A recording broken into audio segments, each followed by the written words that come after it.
Hi everybody, this is Katje. Welcome to my video channel this evening. Tonight I'm wearing a black and white outfit, a denim miniskirt with black thigh-length stockings with white stripes at the top. So that complements the white top of the outfit. I have my Kate Spade purse, and I also have my ankle-length black boots on. So this is a kind of new wave outfit. Sort of casual street attire. So I wanted to model that for you. And this evening what I'd like to do is continue with the story that I was reading for you last time, a story that I wrote. The name of that story is Blips, as in blips on the radar screen. And what I want to do is read the second part of the story tonight. Let me just briefly review for you what the story is about. The two main characters of the story are a pair of friends, girls, maybe freshman or sophomore in high school. One's girl name is Addie, and the other girl's name is Ruth. So remember that the story begins when they're talking about going to the fair, the county fair, and they then proceed, Addie's mother takes them to the fair, and they tour the produce pavilions or the produce barns first, and then they go out onto the midway where things are a little bit rougher, a little bit rawer.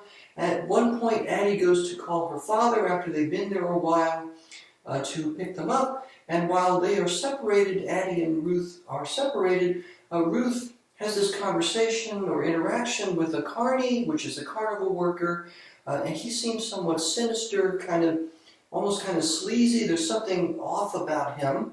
So in any event, this is what happens. Then Addie's father comes to pick them up, and Ruth tells Addie that she doesn't want Addie to tell anybody about this meeting with the carny. Now, the background of this story, the backdrop, I should say, against which the story is set, is that we're basically in a southern, kind of rural, small-town culture, and Addie and Ruth live in this valley, which is very agricultural. There are a lot of crops and farms.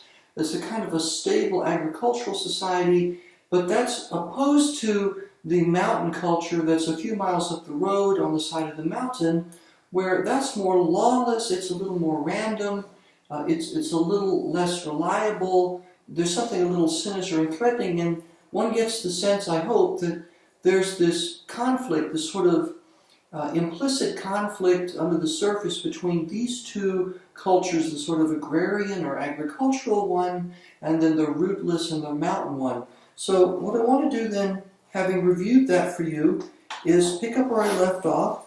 Let me get my phone out of my purse, because that's where I have stored the story, on my phone. I have a file there. So let me just hang this up very carefully, and then I will continue with the story. So again, the name of the story is Blips, and this is the second part of the story. Let me just find my place here. Okay, so here we go. So this is after the girls have gone to the county fair. The following week, Addie was away on a 4-H field trip in Nashville until Wednesday. When she came to school Thursday morning, Ruth was absent. Friday too. Addie felt a pinch in her stomach. She called Ruth's house several times that afternoon and evening, but the line was busy. Early Saturday morning, she awoke to the touch of someone softly stroking her cheek. Addie opened her eyes and saw her mother kneeling by her bedside. She sat up abruptly. "What is it?" Addie's mother says, "Sheriff Bohannon is here, dear. He would like to speak to you about Ruth. She's missing."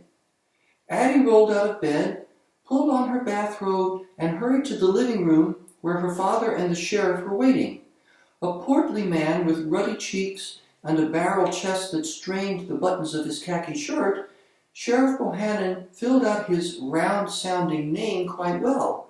He began to speak as soon as she entered the room. "Well, here comes Miss Adeline Grace Quilling.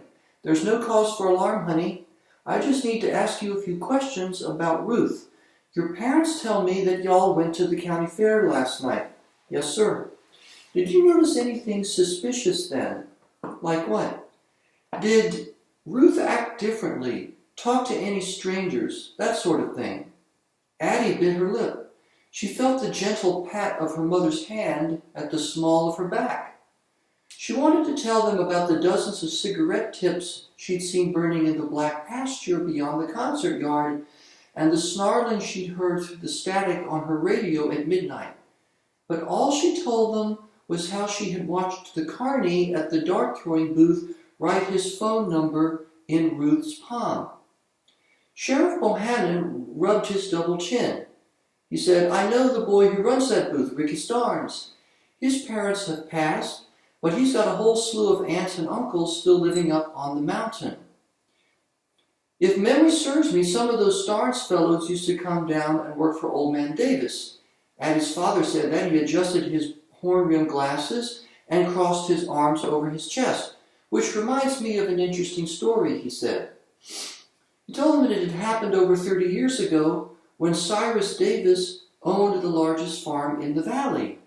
Every August, he hired poor local laborers and paid them low wages to harvest and hang burley tobacco to cure in his 4 giant barns. The summer the Starnes brothers worked for him, he had yielded an especially good tobacco crop, and he stood to reap a handsome profit. Then the trouble started. Mower blades, scythes, wrenches, and other scattered implements around the farm started disappearing. Davis strongly suspected that the Starnes brothers were stealing from him, but he couldn't prove it. They were wiry and sallow-faced men who stared at their feet and mumbled whenever he asked them about the missing tools. So he gave them an ultimatum. For each item he lost, he would shave $1 off the amount he paid them. That night, one of his barns and every leaf of tobacco in it burned to the ground. Old Man Davis was a quick study, Addie's father snickered. He knew that if he kept on docking their pay, they'd burn down his 3 remaining barns and cost him his whole harvest. On the other hand, if he let them steal a few things here and there, he'd still make plenty of profit to buy new tools with a ton of money to spare. You know, sometimes you have to make your peace with what it takes to keep the peace. Amen to that, Sheriff Bohannon said. Thanks, Addie. I'll let you and your folks know what I find out. He turned back to her father and pulled a pen and small notepad from his back pocket. Say, Ed, can you give me the name and number of that place in Mossine you said sells fishing tackle? I might want to catch me some trout this weekend. Addie thought it was funny how the sheriff hadn't jotted down any of her answers to his questions. Maybe he didn't need to. Maybe he had a good memory. Maybe. The motley parade of holidays from Halloween to New Year's Day marched by, and still there was no news of Ruth. Nobody at school mentioned the missing girl. Not a single article in the local paper was devoted to her disappearance. Whenever Addie pressed her parents to contact Sheriff Bohannon for possible developments in the case, they would urge her to wait for the investigation to run its course. By late January, the days of meager light were filled with stingingly bitter air and the rich aroma of hickory smoke rising from the chimneys and hanging in a bluish haze over much of the valley. Occasionally, Addie had the dizzying thought that she had made some fundamental error in judgment, and that what she took to be signs of everyone else's apparent indifference were really proper expressions of worry and alarm that she had failed to master even as she was learning her manners, the alphabet, how to read a clock, and her multiplication tables. She was experiencing odd moments more frequently. Whether dreams or visions, they were nevertheless as clear to her as the stones she could see at the bottom of a creek when the water was perfectly still. One night, a slender hand in a black satin glove reached toward her through the darkness as she lay in bed. Somehow she recognized it as her mother's hand.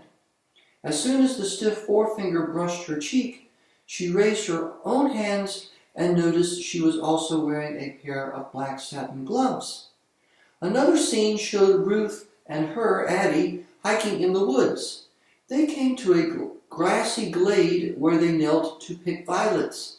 A huge bird or some other flying object kept silently casting its shadow over them, but whenever they glanced up at the sky, it was empty. Ruth had brought along a magnifying glass and showed Addie how each blade of grass, flower, rock, and tree around them had tiny hairline cracks in it. When Addie asked what had broken the world and what still held it together, her friend only frowned and shook her head. The most disturbing odd moment, or blip, began back at the fairgrounds. She and Ruth were on the midway, slogging through the mud up to their ankles. With each step, they sank deeper and deeper until the quagmire had covered their hips. Addie heard her father calling her to look down. She noticed a line of fine white sand leading in the opposite direction. Her father told her to follow it, that a reliable guide was showing her how to escape. She obeyed. Slowly the mud became drier and shallower until Addie was standing on solid ground. She found herself in a field of oatmeal-colored stubble where the last summer wheat had been harvested and stacked in auburn sheaves resembling rustic huts or teepees. Her parents, Sheriff Bohannon, and other friends and neighbors from the valley were all there dressed in their Sunday best, smiling and applauding her arrival. When she asked to meet the reliable guide, they all laughed and pointed at her. She looked down and saw that she was holding an empty hourglass with only a few particles of sand still adhering to the broken glass. Her father winked and said there was more to her than she would ever know. She asked again where Ruth was, but the people simply started clapping again. Addie believed that her odd experiences were blips rather than bleeps. Bleeps hid things from you, like bad words on a TV show or song lyrics you weren't supposed to hear.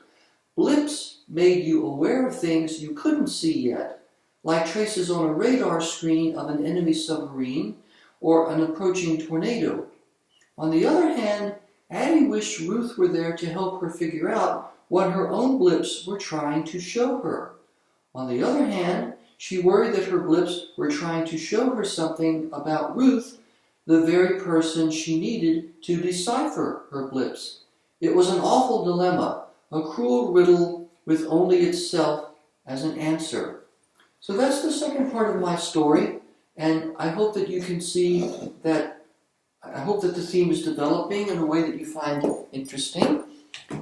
In my next video, if I have the chance to do it, I will conclude the story, the last part of the story, and then maybe at some point I will say a few things about what I was trying to do in the story, but I actually hope that the story will speak for itself and that you will enjoy it. Most of all, it's supposed to be entertaining. So let me just model my outfit one more time. I'm going to show you my thigh stockings again so you can get a good look at that. Okay, and some wheel here so you can see the profile. I also have a couple of accessories. I have a white bracelet and a silver bracelet here, and I have black bracelets here on the other side. So they complement the necklace here. So everything sort of holds together in black and white. I'm using a nice shade of lipstick, reddish lipstick, and reddish eyeshadow, sort of to stand out a little bit, and to pick up the auburn tints in the hair here. So I'm still working on things, and I'm still trying to learn about makeup and accessories, but I think I'm making a little bit of progress. So anyway, this is Katje Eckhart. Thank you again for joining me. I wish everybody a restful and a peaceful evening. Until next time, take care of yourselves, be good to each other, and I'll see you next time. This is Katje saying bye-bye.